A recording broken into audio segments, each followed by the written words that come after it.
Hey everyone, so in this video, I'm going to show you how to connect your Capital One bank account with Wave Apps. So this is going to be particularly useful for individuals who have just started on Wave Apps and just want to go ahead and start tracking their financials. So with Wave Apps, I can speak from experience. I've been using Wave Apps for a couple of years now and it's been absolutely phenomenal. But be sure to stick around, guys. There's not a lot of steps involved, but let's go ahead and get started.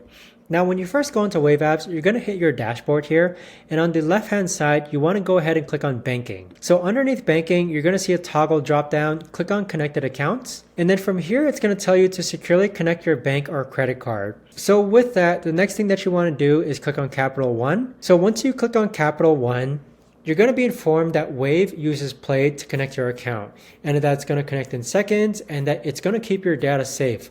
So I personally used Plaid to connect my bank accounts to other apps before and it's been perfectly fine. My data has been kept safe, but Plaid is used by other apps as well, such as Acorns, Base, Robinhood, Venmo. So you won't have to worry about your information being compromised.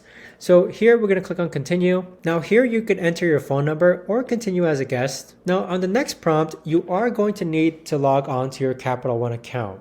So if you're like me and you use Face ID every single time you log into your Capital One account, now would be a good time to actually go ahead and get your username and password so that you can log into your Capital One account. Now, once you actually log into your Capital One account after clicking continue to log in, you need to make sure that this checkbox is checked. And this is going to say share all accounts to see all your financial info with Wave. That's basically going to confirm that your Capital One transactions are going to be migrated onto Wave Apps.